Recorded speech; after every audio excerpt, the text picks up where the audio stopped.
Dear economic students, welcome to EPR Education.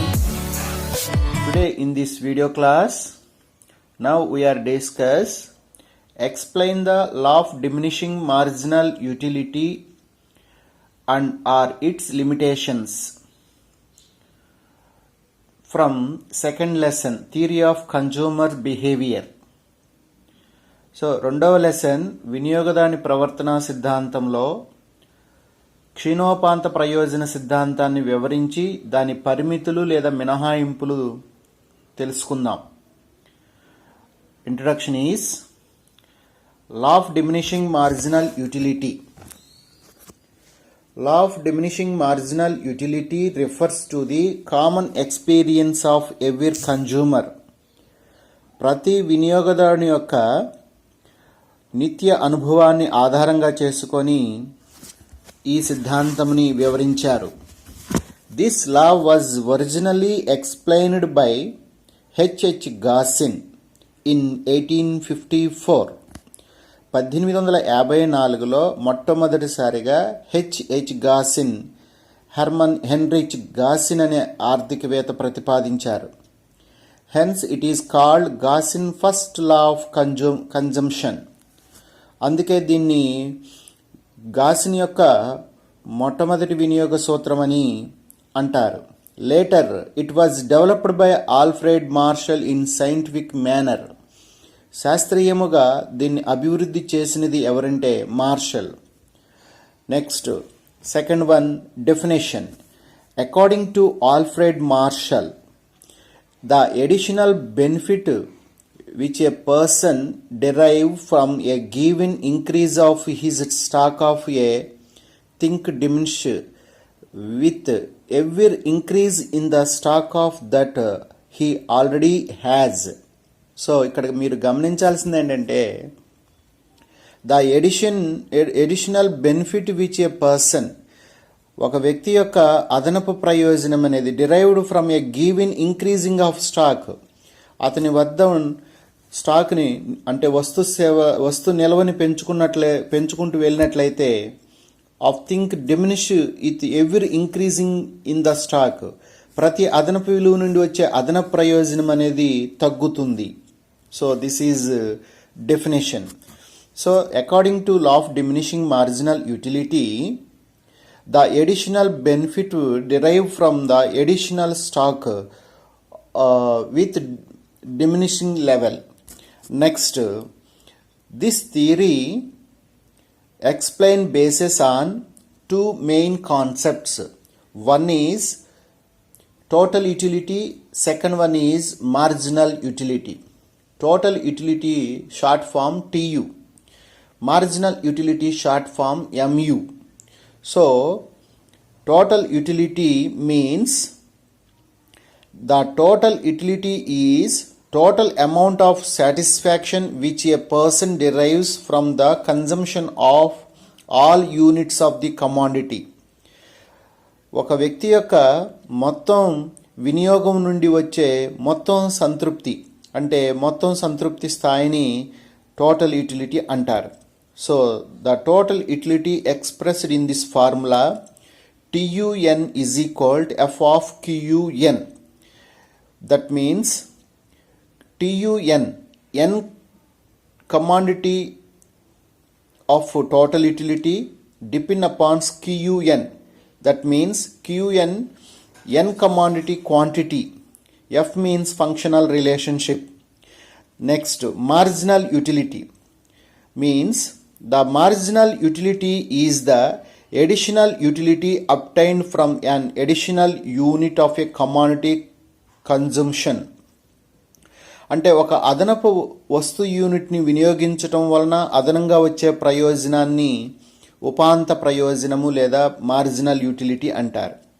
So the marginal utility expressed in this formula MUN is equal TUN minus 1. That means MUN means marginal utility of N unit.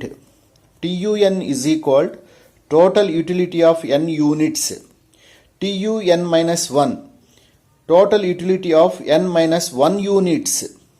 So అంటే ఇక్కడ n వస్తువు యొక్క 1వ unit మొత్తం ప్రయోజనాన్ని తీసివేయాలి. n వస్తువు యొక్క మొత్తం ప్రయోజనంలో నుంచి తీసివేస్తే additional utility or marginal utility find out. ఓకేనా? Next explain the third one.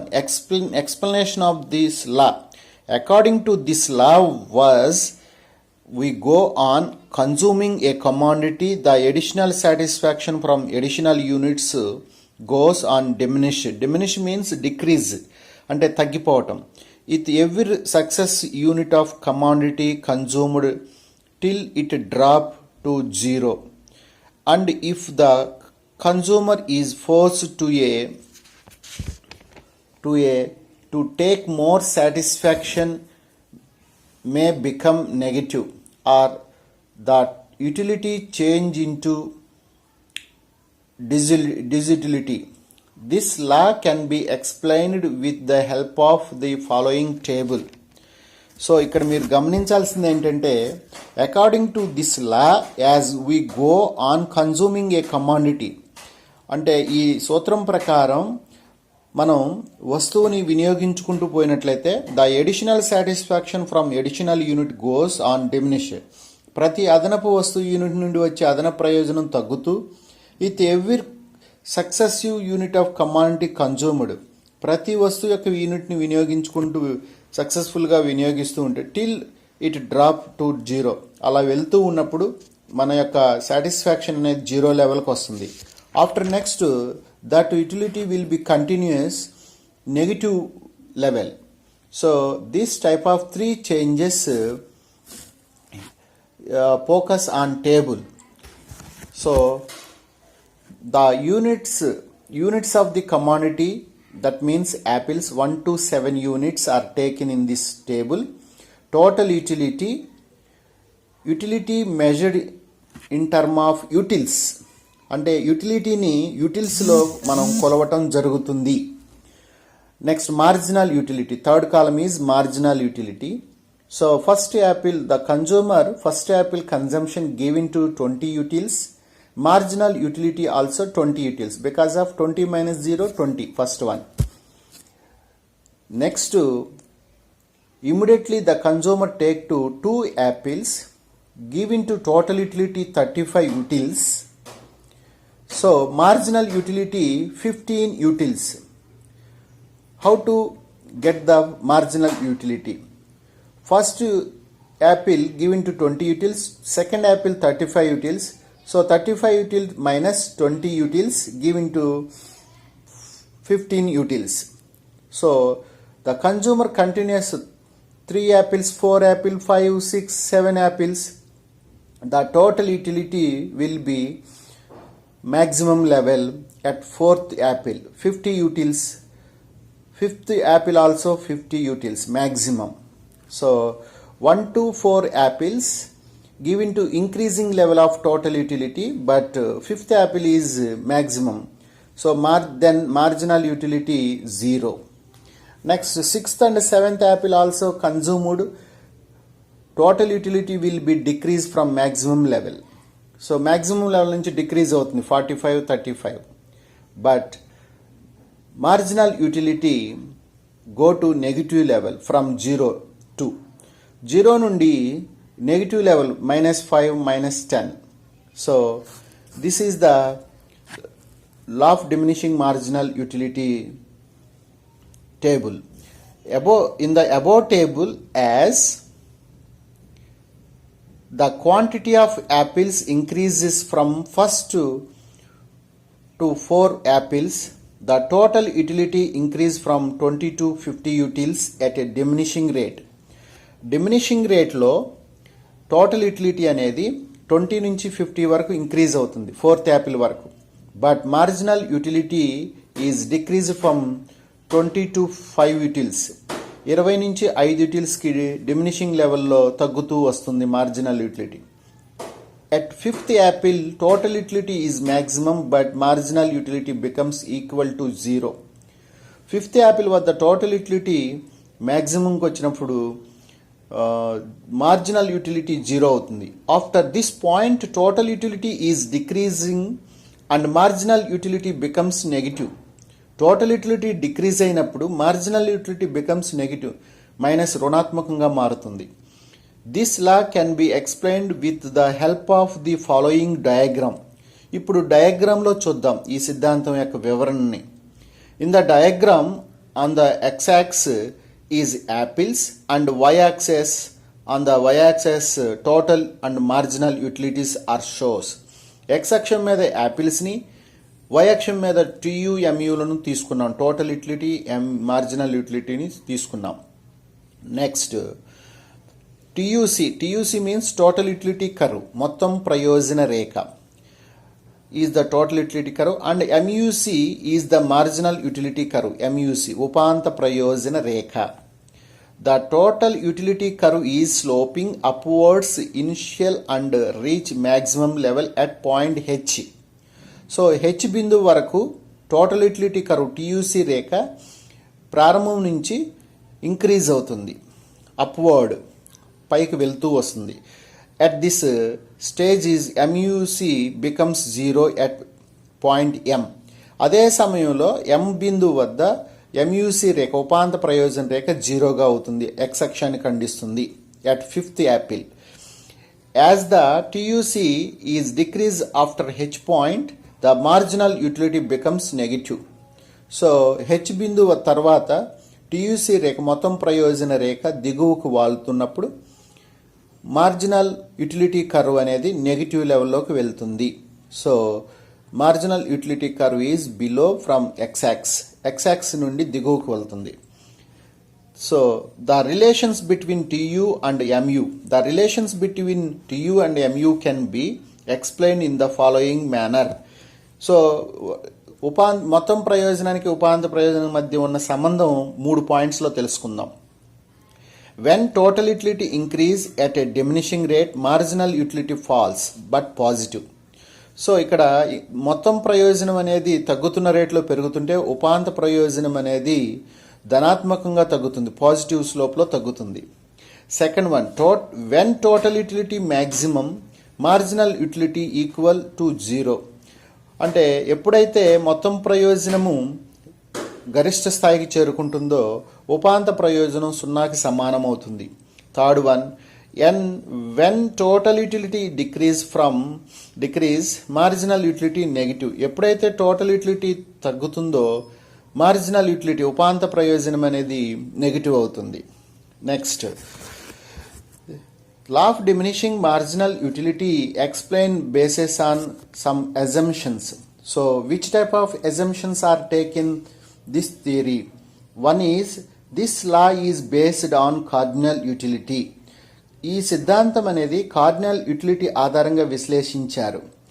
Because where utility can be measured numerically, సంఖ్యాత్మకం కొలవటానికి సాధ్యమవుతుంది కాబట్టి ఈ సిద్ధాంతాన్ని కార్డినల్ యూటిలిటీ ప్రయోజనం ఆధారంగా తీసుకున్నారు. Second one, the taste and preferences of a consumer remains constant. ఈ సిద్ధాంతం ప్రకారము వినియోగదారుడు వస్తు యూనిట్లు వినియోగించేటప్పుడు తన అభిరుచుల్ని ప్రాధాన్యత క్రమాలను మార్చకూడదు. Third one, there should not be any time gap between the consumption of one commodity and another unit. అంటే వినియోగదారుడు వస్తు యూనిట్లని కంటిన్యూస్గా వినియోగించాలి తప్ప టైం గ్యాప్ అనేది తీసుకోకూడదు, అంటే కాల వ్యవధి ఉండకూడదు. ఫస్ట్ యాపిల్ తిన్న వెంటనే సెకండ్ యాపిల్ తినాలి, మధ్యలో గ్యాప్ ఇవ్వకూడదు. గ్యాప్ ఇస్తే total utility will be increasing level పెరుగుతూ ఉంటుంది అన్నమాట. Increasing rate. Fourth one, the law is also based on the assumption that the utility of any commodity depends on its own quantity. ఏ వస్తు యూనిట్ల ప్రయోజనం ఆ వస్తు యూనిట్ల మీద ఆధారపడి ఉంటుంది తప్ప ఇతర వస్తు యూనిట్ల ప్రయోజనం మీద ఆధారపడి ఉండదు. Fifth one, it is assumed that the marginal utility of money remains constant. ద్రవ్య ఉపాంత ప్రయోజనం స్థిరంగా ఉంటుంది. The unit of commodity must be of the reasonable size that is either too big or too small.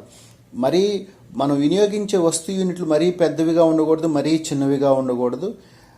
ఈక్వల్గా ఉండాలి. All units are same size. Next, this theory not suitable some rare goods and some rare situations. So that is called exemptions or limitations. The following are the exemptions to the law of diminishing marginal utility. ఈ సిద్ధాంతము కొన్ని పరిమితులు కలిగి ఉంది. First one, this law will not apply in case of hobbies like collection of postage stamps, old coins. మనం ప్రపంచంలో వివిధ దేశాల యొక్క పోస్టల్ స్టాంపులు కానీ వివిధ దేశాల యొక్క పాత నాణ్యాలని స్వీకరించే కొద్దీ యూనిట్స్ పెరిగే కొద్దీ ప్రయోజనం పెరుగుతుంది తప్ప తగ్గదు. So this theory not suitable to in this type of collections. Next, second one, this law is not applicant to drunkards. అంటే త్రాగుబోతులు ఎవరైతే ఉంటారో వాళ్ళకి ఈ సిద్ధాంతం వర్తించదు. ఎందుకంటే మనం తీసుకునే క్వాంటిటీ, ఈ ఆల్కహాల్ క్వాంటిటీ ఇంక్రీజ్ అయ్యే కొద్దీ మరి marginal utility will be also increase. So because of drunkards feeling will be increase మాట every each peg. Next, third one, this law does not apply to money. So మనీకి కూడా ఈ సిద్ధాంతాన్ని వర్తింప చేయలేం. Because the more money as a person as the greater is desire to have more money. This turn true in the case of miser. ఎవరైతే miser and means పిసినారి వ్యక్తి విషయంలో రూపాయి పోగయ్యే కొద్దీ ఉపాంత ప్రయోజనం పెరుగుతుంది తప్ప తగ్గదు. Fourth one, if there is any changes in consumer habits preference, this law does not hold good. అంటే ఎవరైతే వినియోగదారుల అభిరుచుల అలవాట్లు మార్చుకుంటూ ఉంటారో ఈ సిద్ధాంతం వర్తింప చేయడానికి సాధ్యం కాదు. This law does not apply in case of complementary goods when we need 2 or more goods to satisfy a single want. ఒక కోరికను తీర్చుకోవడానికి ఒక వస్తువే కాకుండా అనేక వస్తువులు అవసరం అవుతాయి, కాంప్లిమెంటరీ గూడ్స్, పరస్పర పూరక వస్తువులు. అప్పుడు దీన్ని కొలవటం సాధ్యం కాదు. ఉపాంత ప్రయోజనం is and marginal utility not measured మాట. So these are main limitations in this theory. So answer is finished. Dear economic students, this question is very useful to inter students and degree students, BCom and BS students. So all of you careful, read and write and perfectly, because of more times of giving to public exams, inter and degree also. So thank you for watching this video. Another question.